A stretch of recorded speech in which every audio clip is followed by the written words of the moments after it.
যারা গুরুতর আহত তাদেরকে 15,000 টাকা এবং যারা কম আহত 5,000 টাকা। দেখেন, আমি প্রথম কথাটা বলছি, the condition of the patient, but I must start saying that the condition of the patient cannot be briefed by me. With the hospital authority, they will brief on the medical condition of the patient. But there are 6 patients who are injured. 2 of them I believe serious. One is being operated because he has a head injury, intracranial injury, probably, and the other whose hand is said to be blown out. He has sustained also some injury in the head. It has to be seen what the exact nature of the injury and all that. And the one who probably jumped from the train, out of the train, being scared, he has sustained a fracture of leg bone, 2 bones. Yeah, he is all right, taken care of, and this fellow hand was blown out, has been taken care of, and the bleeding stopped. And so, what do you have to say about the law and order? Other conditions are more or less stable, but finally it is the medical bulletin and the hospital.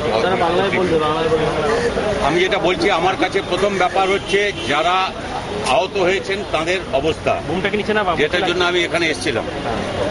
সেইখানে আমি যা দেখেছি যে 6 জন, তার মধ্যে যার হাতটা উড়ে গেছে বলে আমি এখান থেকে আমি ওই মিডিয়াতে দেখেছি, তার ওইটা অপারেশন করে উনি মোটামুটি এখন ব্লিডিং ইত্যাদি বন্ধ আছে, বাকি ব্লাড ইত্যাদি চলছে।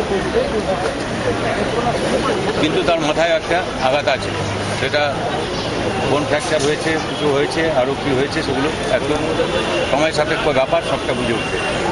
আর একজন যার সিরিয়াস ইঞ্জুরি হয়েছে, তার অপারেশন হচ্ছে এখন।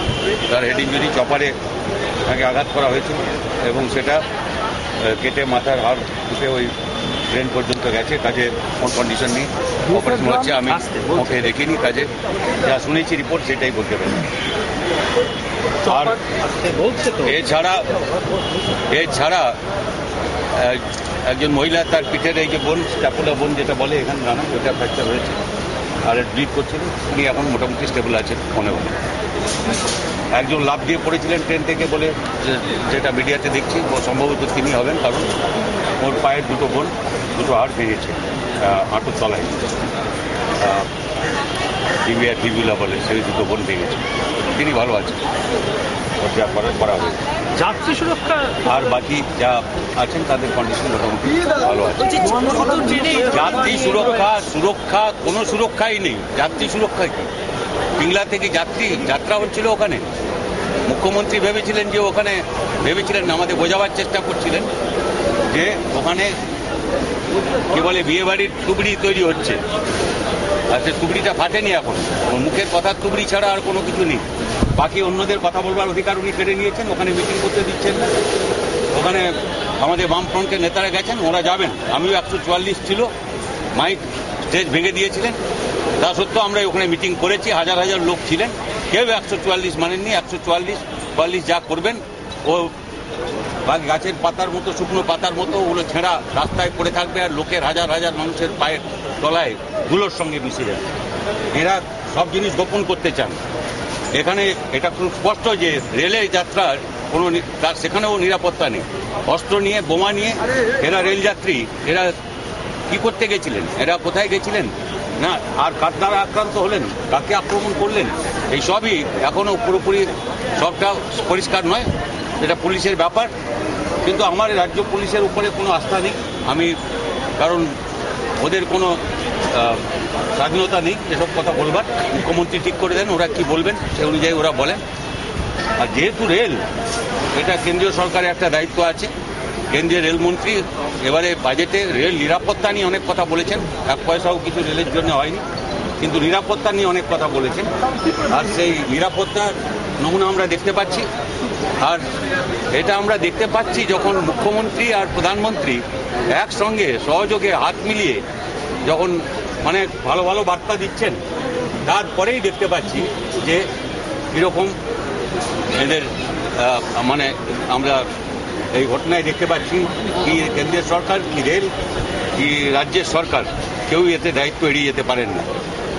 এই বিষয়ে উপযুক্ত তদন্ত চাই এবং আমার বিশ্বাস যে যেহেতু রেল কামরায় এটা ঘটেছে, একটা চলন্ত ট্রেনে ঘটেছে, লোকাল একটা ট্রেনে ঘটেছে এবং সাধারণ মানুষ অনেকে আহত হয়েছে, সেহেতু এটা রেল দপ্তর, সেই অর্থে কেন্দ্রীয় সরকার, রেলের নিরাপত্তার সঙ্গে যারা যুক্ত, রেলমন্ত্রী থেকে আরম্ভ করে আমাদের মুখ্যমন্ত্রী, তাঁর যার রাজ্যে এসব ঘটছে, যেখানে অপরাধীরা নিরাপদে রেলে বোমা আর চপার নিয়ে ঢুকতে পারে আর যাত্রীকে লাফ দিয়ে পড়তে হয় রেল থেকে, এরকম অবস্থায় দুজনের দায়িত্ব তারা অস্বীকার করছে। জিএম বলেছে 5,000 টাকা 15,000 টাকা ক্ষতিপূরণ, এটা কি আরে 5,000 15,000 টাকা কোনো ব্যাপার হলো? এটা যার বলে পা ভেঙেছে তারই কিছু হবে না, যার পিঠে হাড় ভেঙেছে তার কিছু হবে না, আর যার মাথার হয়েছে ইঞ্জুরি আছে, তারপরে হাত উড়ে গেছে, তাদের তো আমরা জানি না। যেটা চলন্ত ট্রেনে বিস্ফোরণ, এটা মুম্বাই বা অন্যান্য রাজ্যে পরিচিত ছবি হলেও এটা হচ্ছে বেনজি। এখন আপনি কি মনে করছেন, এটা কি আইন শৃঙ্খলা ডিটোরিয়েশনেরই একটি ইঙ্গিত? আমি তো বললাম আইন শৃঙ্খলা বলে আমাদের কিছু নেই, আর ইনি তো বেনজির কাণ্ডই করছেন 4 বছর ধরে। প্রত্যক্ষদর্শীরা বলছেন ডাকাতি করতে এসেছেন ট্রেনে, আর জিএম বা যাকে তা নিয়ে আমি সিদ্ধান্তে পৌঁছচ্ছি না। আমি মুখ্যমন্ত্রীর মতো তদন্ত হওয়ার আগেই উনি সিদ্ধান্ত করে দেন, আমি তা করছি না।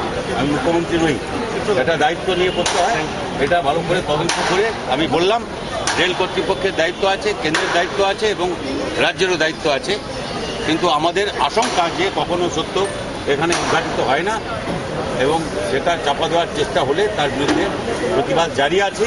সিমলায়ও হচ্ছে, আজকে সারা রাজ্যে হচ্ছে, এখানেও জারি থাকবে।